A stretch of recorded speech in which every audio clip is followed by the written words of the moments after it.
Game of Thrones, Game of Thrones, Game of fucking Thrones, bro. Oh my gosh. Bro. If you didn't already know from the way how I started this video, Game of Thrones is freaking savage, man. Ugh, so good. Anywho, this episode, it opens up with the most like diabolical, sinister, but yet kind of calming and really mellow music to open up the scene. We seen the High Sparrow there with Queen Marjorie and Marjorie's brother, and the High Sparrow was trying to get a confession out of this guy, and this guy marks up his forehead and just carves on his forehead only to die. Bro, yo, Queen Cersei, honestly, she's a savage. She's really psychopathic, chaotic, and just mentally messed up in the head. But like, the fact that she pulled off such a stunt is really messed up. And what makes it even more messed up is that she, in the process of her whole diabolical plan of blowing up every single person in the fucking city, she killed Queen Marjorie, and that made King Tommen murk himself. The man killed himself, bro. He killed himself. The man looked out the window. We got a shot of the window, and we see like the High Sparrow's temple area, and Tommen's just there like looking. He's gazing, and he just sees all the smokes going up, and then out of nowhere he walks away, comes back, and just jumps dead. Bro, the man's dead. Queen Cersei killed Tommen. It was all her fault. Like, realistically, it was her fault. Like, who else's fault would it be? She killed her own son. And now, Jamie Lannister has returned back to the city, and he sees Queen Cersei sitting on the throne, and he realizes that, yo, things are gonna get fucked up now, because Cersei was already like mentally crazy in the head, and the only thing that really kept her like sane, any human, like what kept her normal was her children. And now her children's all dead. Remember when someone told Queen Cersei that she's gonna be alive to watch all of her kids die? Jeez. So what did you all think when Arya Stark performed that freaking transformation jutsu on Walder Frey? Oh my gosh, bro. Honestly, bro, Arya is actually probably my second favorite character. She walked in. I didn't even know it was her. She walked in with the mask and walked up to Walder Frey and just started talking to him normally and just started fucking with his head. And Walder Frey was just like, "What are you talking about, bro? Like, who are you?" He didn't say that, but like, he was pretty confused. You just see in his face that he was pretty puzzled. And yo, Arya Stark just takes off her mask and she's like, "Yo, how do you feel that the last person you will see before you die is gonna be a Stark?" Bro, that's what you call payback. The reason why Arya Stark wants to kill this Walder Frey dude is because she was the one who set up their red wedding that murked off one of the Starks, her older brother. And yo, Arya slit the man's throat and put his finger in his throat, and you just see her giving a little smile, like I can't even do the smile the smile she did, it was a sinister, diabolical smile. Bro, Arya's a ninja. She's the strongest in the show. Like, bro. She has super hearing. She doesn't need light. She doesn't need her eyes. And the man could do transformation jutsu. Like, what? What? You can't beat her, bro. What? After the defeat of Ramsay, It seems like Sansa and Robb Stark are finally having more of a bond. They're already like siblings to begin with, or like fake siblings, adopted siblings or whatever. But after this episode, it seems like Robb has more respect for Sansa, more trust in her judgment, because in the battle with Ramsay, if Sansa was not around, everyone would have died. Robb would have been dead. Probably would have got resurrected again and die again. Ramsay would have won, and things would have went to shit. In the previous episodes, in the war meetings, no one really looked towards Sansa's opinion. Robb didn't look towards Sansa's opinion. When Sansa was the only one who actually even knows about Ramsay, he knows how Ramsay thinks, he knows how fucked up Ramsay is, knows how crazy Ramsay is, but no one asked for her opinion regardless, because she's a female, I guess, or because she's not a warrior or whatever. But towards the ending of this episode, or not the ending, somewhere within the episode, Robb finally admits to Sansa that, yo, you basically won this war, and I feel that we should trust each other more and hear each other's opinions out, and the only way to like fight and to continue standing in this world of Game of Thrones is to work together. You need allies in this world to win.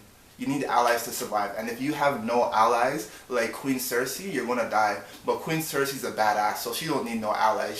She has a golden armor giant colossal man walking around her at all times. So yeah.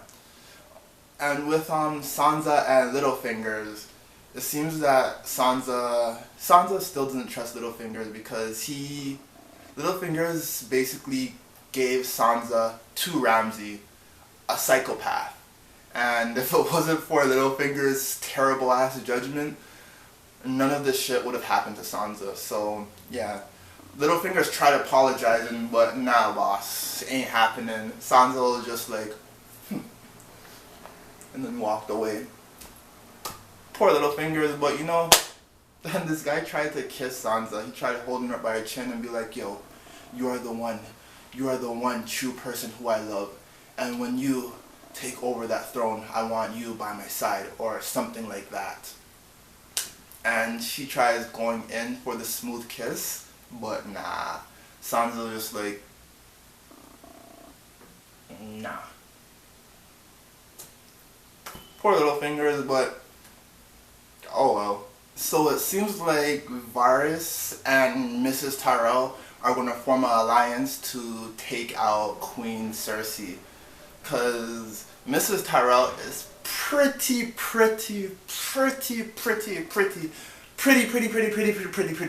pissed off at Queen Cersei right now, because Queen Cersei pretty much sabotaged her whole life. And as Mrs. Tyrell said, the only thing that she could wish to see is Cersei burned to the ground. And it seems like next season we're going to get a lot of that. A lot of clashing between House Tyrell and Queen Cersei. Because, yo, she wants Queen Cersei dead. So we'll see how that goes. So what did y'all think when Daenerys curved the only man that ever really has had true feelings for her? She gave him the straight curve. She told him, yo, you're not going to war with me, bro. You're going to be staying right here in the city keeping guard while I'm gone, like the little watchdog you are. And Daenerys just offs it. She walks away and goes back to Tyrion Lannister. And then she's like friending up Tyrion, patting him on the head, and they're just going good with each other, having a nice conversation. And Tyrion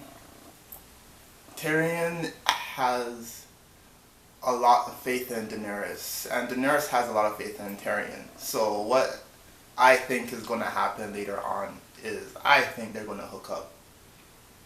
That's what I think. Like, do you see how they're talking to each other? The way how their facial expressions are when they're talking to each other? I know they're actors and all, but like, still, something's going to happen. Something has to happen. Like, it's Game of Thrones, bro. And it's Tyrion. Tyrion's a savage, like.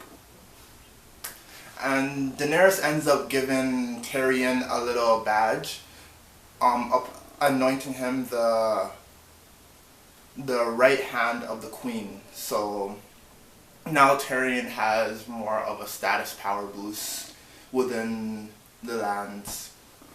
And towards the ending of the episode, oh man, bro, that scene with all the ships just leaving the area, that looked freaking beautiful.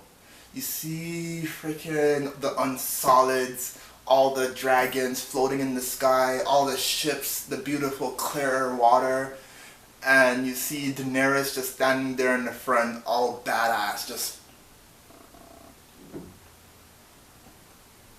And you see Team Greyjoy in the back. They're all ready to go to war. They're ready to fuck up the opposing Greyjoy team. Oh man, it's gonna be savage. I wonder if they're gonna end up killing their uncle.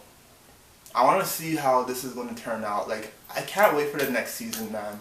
Why does it have to end? Why can't shows just go on 24/7 and just not stop ever? No reruns and just continues. Give the actors no break. They deserve no breaks. Us, the viewers, we deserve more Game of Thrones. And the actors deserve nothing. I'm joking. Lady Mormont was the only one to speak up for Jon Snow when they were having their little war meeting. She was the only one to step up out of all the people calling Jon Snow bastards. A little 4-year-old girl or like 1-year-old girl was the only one to stand up for Jon Snow. And not only the fact that she stood up for him, she made an epic speech too. Like, she stood up and she was like, the North remembers, and everyone was just like, oh my god, she's so cute, Jon Snow is the Lord Commander, oh my god. Like, oh, wow. She's actually my new favorite character. She's like one of those anime characters you see in the show, and they have that big giant ass scythe and they're just straight savage. But she doesn't have a scythe in this, so she's still savage, I don't care. But I really love that scene. It gave a lot of hype for Jon Snow's new position as the king, and it makes us wonder, like, how will his new reign of a king go? Will he survive? Will he lead his army to death? Will he lead his army to victory? Like, who knows what's gonna happen? And the way how she banished Melisandre was pretty. I don't blame him, to be honest, because Melisandre murdered a child, and no one really wants her around. She's manipulative, and she's not really a bad person. I think she has her reasons, but like this whole Lord of Light thing going on in her head is making her seem like a psychopath still. So she deserves to be banished. I hope she never comes back. Or maybe she'll come back with vengeance. Or maybe she'll come back saving everyone. Who really knows? So much things could happen. So much things could happen. So much possibilities. Game of Thrones, the show is amazing. I can't wait for the next episode, which is going to come out like 6 months from now. I don't want to wait.